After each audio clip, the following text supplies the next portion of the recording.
Hello la famille, bonsoir, bonsoir, comment vous allez bien? Bienvenue dans cette nouvelle vidéo de Road to Abroad.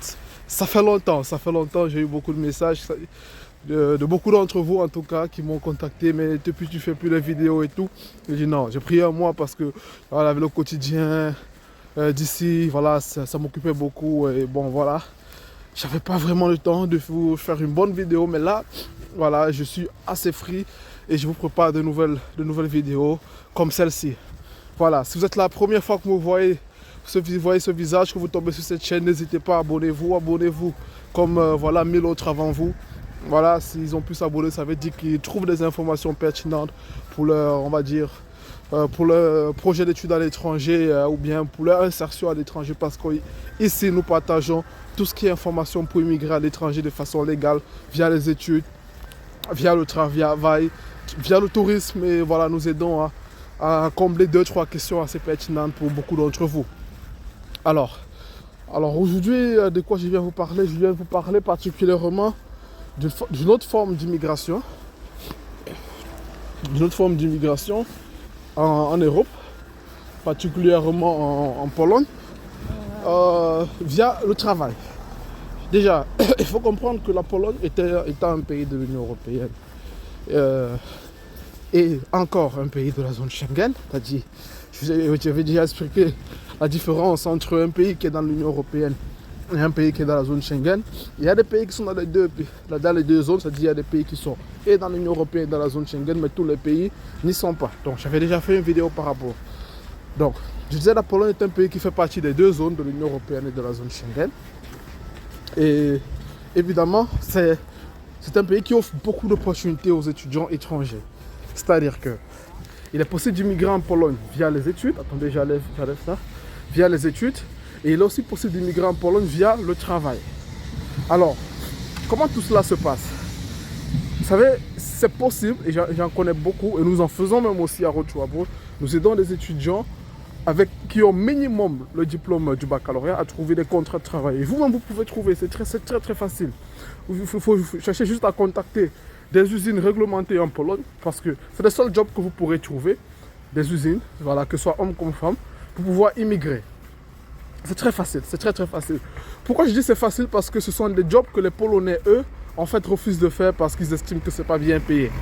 Et d'où la main d'œuvre étant faible ou étant basse, beaucoup d'Africains y immigrent. Des Sénégalais, vous allez trouver des Sénégalais, des Ivoiriens, même des Camerounais, même des gens du Nigeria, qui sont là-bas via des contrats de travail d'1 an, 2 ans, et après ils se font leur petit argent. Et puis voilà, ils continuent sur leur bout de chemin. Donc c'est possible. C'est possible.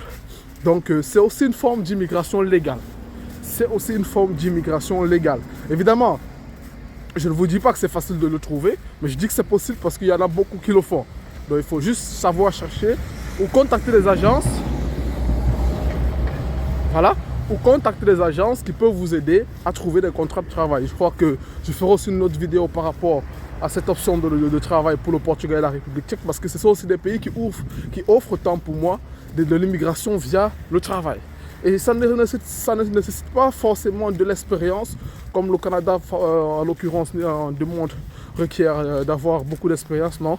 Pourquoi? Parce que, comme je dis, ce sont des jobs d'usine qui n'ont généralement rien à voir avec ce que vous avez eu à étudier ou ce que vous avez comme expérience dans votre CV. Non, ce sont des jobs d'usine, des usines de fabrication, par exemple, de meubles. Moi, je connais une femme du Sénégal, voilà, elle a eu un contrat de travail dans une usine de fabrication de meubles à Varsovie. Voilà, ce sont ces genres de jobs en fait, hommes comme femmes, et que tout le monde peut trouver. Donc moi je viens vous partager cette information avec vous, ma communauté, parce que je sais que tout le monde n'a pas les moyens nécessaires pour immigrer via les études. Parce que je sais que tout le monde n'a pas les garants, voilà, pour le sponsoriser via le programme d'immigration passant par les études. Donc je me dis, c'est aussi une voie légale qui peut autant pour moi vous intéresser, qui peut autant pour moi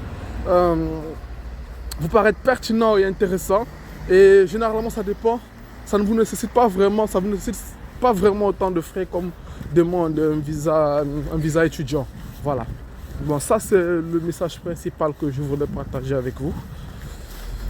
Donc n'hésitez pas à chercher, à prendre plus d'informations par rapport à cette option d'immigration.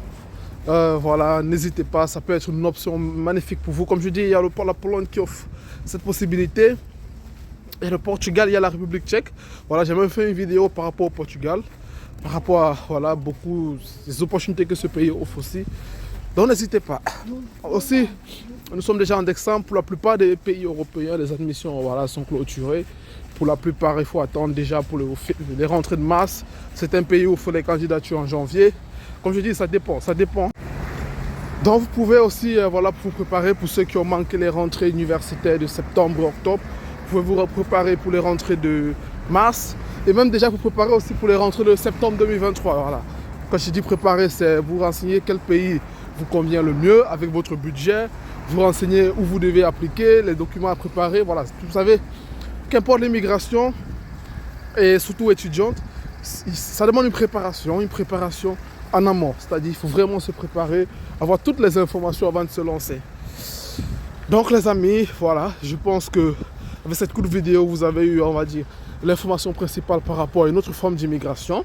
Je vous préparerai une autre vidéo par rapport à d'autres méthodes d'immigration concernant certains pays européens. Et j'espère que déjà celle-ci, vous l'avez aimée. Si oui, faites-le moi savoir. Likez-la, partagez-la. Et voilà, on se dit quoi les amis? On se dit à la prochaine. Voilà, on se dit à la prochaine vidéo. Et comme on dit, on reste ensemble, on grandit ensemble. Portez-vous bien. Bisous, bisous à vous. Et n'hésitez pas à me contacter ou laisser un message si vous avez des questions. Allez, ciao, ciao.